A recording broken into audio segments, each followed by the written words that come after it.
Yo, what's up, people? How's everybody doing? Okay, so I want to do something a little bit new.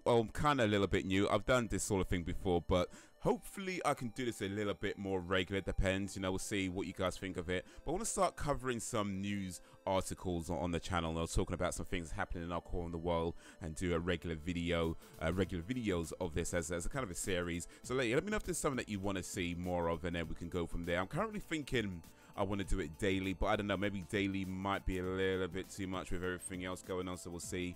But hopefully it's something I can do at least somewhat regular, and we can go from there. But yeah, I want to talk about some of the stuff that's happening in the world, and I'm going to try and do not a whole bunch of editing. I'm going to try and keep the videos fairly short, hopefully within about 10 minutes or so, give or take. I've gone through the articles that I want to cover, and I've got an idea of the things I want to say about them, so I'll try to, a bit too much, but yeah, we'll see. But certainly, yeah, if you want to see more of these and you have any articles that you want to talk about, let me know about them, and then we can go from there. We'll see if we can cover those or not. But yeah, let's do this. So it's the first of this series, talking about what's going on in the world. So the first thing I want to talk about today is this little nugget right here. Fortnite is expanding its Monopoly with a version of Monopoly. So if you are a Fortnite fan, this might interest you. Personally, I've played Fortnite. I tried to get into it, I couldn't. It is what it is. I know a lot of people love it. I just couldn't get into it, but it looks like they're doing very, very well for themselves, so congratulations to Fortnite for that at least. But yeah, any Fortnite fans out there, I know there's at least a few of you guys out there that watch the channel, then yeah, there's going to be a Monopoly version in October, I believe. Yeah, October. But yeah, I mean, I remember playing Monopoly as a kid. It was a great game. It was a fun game. It's one of these games where, I mean, depending on how competitive you are, you can get yourself into a lot of trouble, or it could just turn into a big argument or something. But there's apparently going to be, well, it looks like there's going to be a Monopoly version of Fortnite version of Monopoly in October. So yeah, look out for that if you're a fan of Fortnite, or if you're a fan of Monopoly, or certainly if you're a fan of both. Then there's just the two marrying together. Alright, so the next one I want to talk about now is this is a small article here just about Red Dead Redemption 2. So it's a game that I'm looking forward to, really looking forward to. Red Dead Redemption was an amazing game. I never did play Red Dead Revolver, but I have heard that's a pretty good game as well. But Red Dead Redemption was incredible. So yeah, really looking forward to Red Dead Redemption 2. But it says here that John Marston won't be playable, and that doesn't surprise me. That does not surprise me at all. I mean, the way the way Red Dead Redemption ended, I'm more surprised that John Marston's even in the game, to be honest. But apparently he's in the game. I guess it's kind of set maybe a little bit before the conclusion of Red Dead Redemption, and then we'll see how it goes from there, how it plays out. But yeah, it looks like he's not going to be a playable character. So anybody who was expecting or wanting to play as John Marston in Red Dead Redemption 2, looks like you will not be able to. But you know what? I feel like it's, I mean, we don't know too much about the game right now, but I have a lot of confidence in Rockstar to deliver a solid game. With Red Dead Redemption was a great game. The Grand Theft Auto games have mostly been pretty awesome. GTA 5 was incredible. GTA 6 probably won't come up for another 20 years at this point, just they're just milking it as much as they can, and yeah, hey, why not? But yeah, I'm pretty... I feel like Red Dead Redemption 2 is going to be an awesome game. If it isn't, I'll be very disappointed. But so I'm not that bothered about not being able to play as John Marston. That doesn't bother me that much. I think they're going to make a great game anyway. But of course, once it comes out, we'll see from there. Next thing for the WWE fans out there, such as myself, and at least a few of you guys, I know like WWE, but there are rumors. Apparently, there are rumors that Paul Heyman is going to have a new stable, and it could possibly include Ronda Rousey. Now, if that turns out to be true, I think that is a great move, because Ronda Rousey is a great addition to the WWE. However, I think to be fair, her mic skills not that great. In the ring, she's fine. I think I never watched UFC, so I don't know a whole lot about it, but I understand it is quite different to the WWE, so I guess there's that whole thing about getting used to the different style of wrestling and how things go and so on.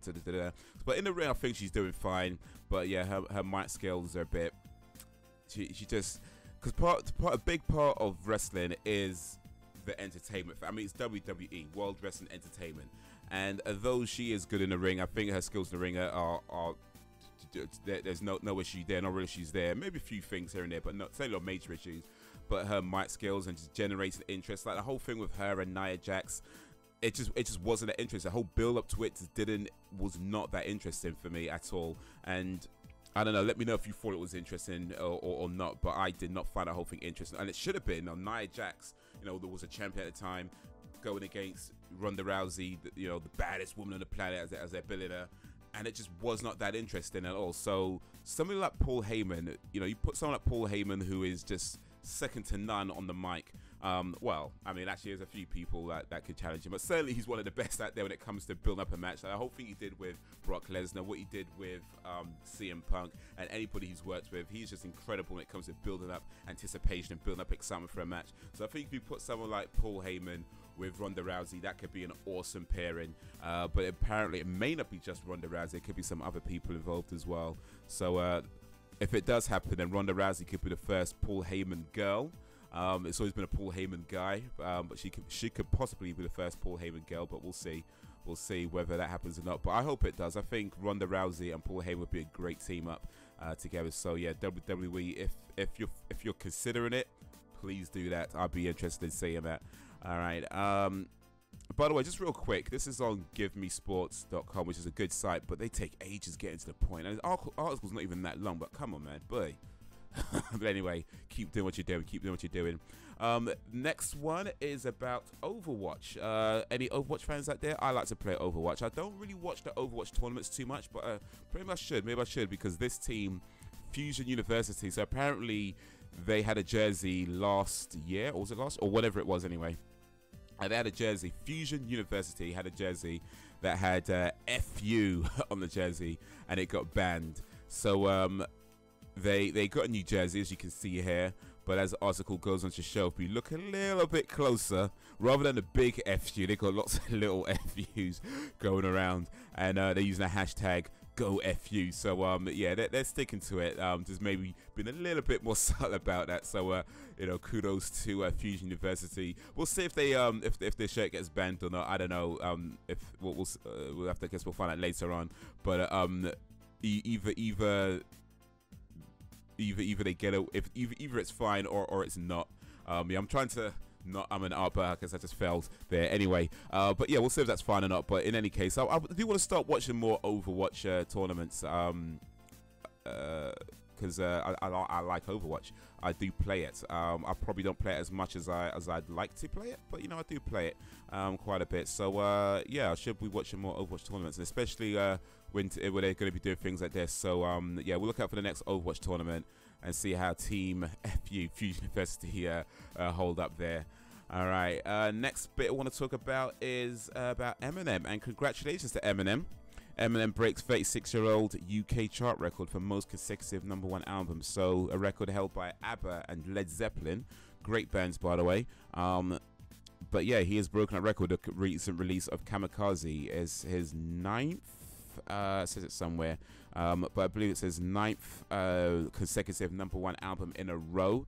So ever since not the Slim Shady LP, it was the Marshall Mathers LP. So it's not this. Technically his third album, rather than his first album was like '96 with called Infinite. Not many people even heard of it, but yeah.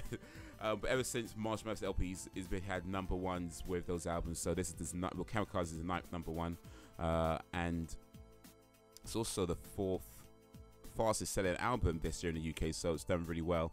But yeah, so congratulations to Eminem. I liked Kamikaze. I listened to the album. I listened to it quite a few times. I like Kamikaze. I know he took a lot of flack for it. He took a lot of flack for Revival as well, which I enjoyed. Revival to me was a really good album. A lot of people say it was a very different Eminem. It's all mature. It's all this. And I felt like for me, I felt like after listening to Recovery, that's the direction it seemed to be going in. It seems to be going in that kind of direction. So Revival wasn't, to me, it didn't feel like a massive departure from what he's done before. It was quite different to his early stuff, sure, but it wasn't really a massive departure to like maybe his more recent things that I felt. But yeah, he took a lot of flack for it. A lot of people like didn't like it, or cussed him out, whatever. Say he woke Eminem, all that kind of stuff. I didn't know it was a #1 album, but apparently it was, and now he's got another #1 album with Kamikaze. So yeah, I liked Kamikaze as well. It's a great album. If you've not listened to it, check it out.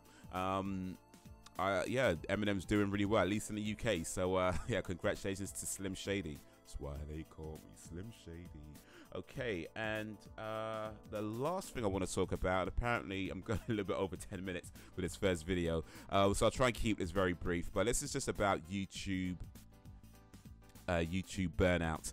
And there's this article here about this gentleman, a YouTuber who's felt burnt, you know, just felt like he's done really well on YouTube, and just felt kind of the burnout, the pressures and things like that. And he's not the first to say it. I'm sure he won't be the last to say anything like this about the whole thing about, you know, the algorithm picking videos and feeling like you need to upload every day or you lose viewers. I had some stuff down here about Ninja, how he took some time off and he lost 40,000 viewers and that kind of thing. And I don't want to go into a whole rant about this. Maybe that be another video. I don't know. Let me know if you want to hear that or not.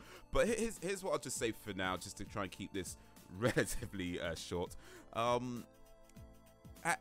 Look, I get it. I'm not a massive million subscriber YouTuber. I get it. You know, I'm sure there's a lots that I don't know about YouTube platform, but what I do know is that you cannot be a slave to the algorithm. You know, if you're going to do this, if you're going to be creative and hope to have longevity, then you need to take care of your health, and that means you cannot be a slave to the algorithm. Whether the algorithm, I mean, here's the thing, I feel like there's a lot of misconceptions about the algorithm, but it doesn't matter. That doesn't matter. You cannot be a slave to the algorithm. You concentrate on making the content that you want to make, that you feel that you have a passion for.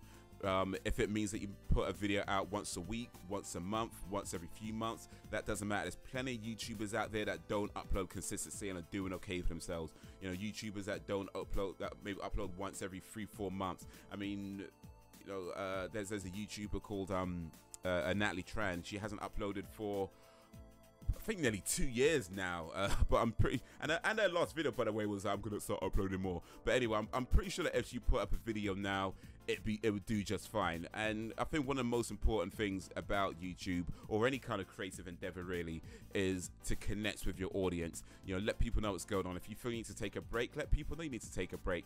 And yeah, maybe some people might leave. Maybe some people are like, oh, screw this, I'm gonna go away because he didn't upload. You know, why are you trying to appeal to those people anyway? People who don't value your health and your well-being and just feel like you just have to pull out content every single day to please them. Why are you trying to appeal to those people anyway? So what if they leave? You know what I mean? So what? The people who enjoy your content and want you to keep making good content and understand that that you need to sometimes take a break in order to make good content would understand. You know, they'd understand. And those are the people that you want around you. People who are going to encourage you. People going to understand that you need to take care of your health and your well-being. That you're not always going to be able to put out a video every day or whenever it is. But let people know. Let your audience know. And they'll understand. Or at least the real ones will understand. The fake ones, the people who don't care about you, yeah, they'll leave. But so what? Why are you trying to appeal to them anyway? And this is what I mean about not being a slave to the algorithm. I get it. You know, you go from 100,000 views to 10 views or whatever, and that sucks. But you cannot be afraid, so you cannot be a slave to the algorithm, and you cannot be afraid to fail. You know, you cannot be afraid to fail. You know, it might happen. You might be on top one day, you might be at the bottom the next day. That can happen to anybody regardless of where you are in the world.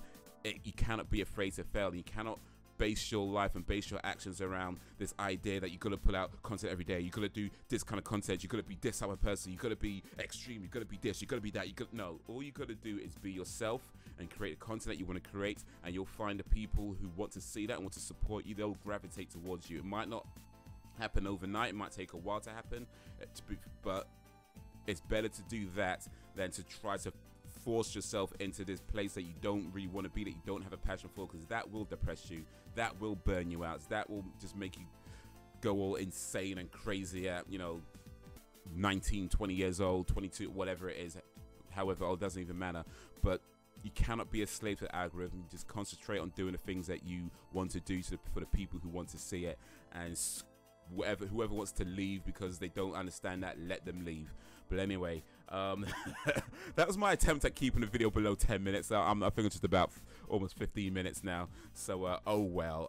But maybe next time I'll probably pick less stories in to talk about. But anyway, let me know if this is the type of thing that you want to see more of. Like I say, I was thinking daily, but we'll see. I don't know. There's a lot of things happening as well, so I don't know if it'd be daily, but maybe every few days or every whatever. But yeah, let me know how we're going to see. But anyway, that's all for now. So guys, thank you for watching or listening, you know, whichever or both. If you like this video, give it a like and share it amongst your friends. If you didn't like it, give it a dislike and share it amongst your enemies. You can check out more videos over, I don't even know which direction it is, actually over there somewhere. Subscribe over there. Links to my other channels and social networks and stuff in the description. But that is all for now, so thank you for watching, and until whenever, if ever, take care of yourselves and each other. I don't know why I did this, by the way. I think I was thinking of peace out, but then I kind of changed my mind part way. Anyway, whatever. Haters all.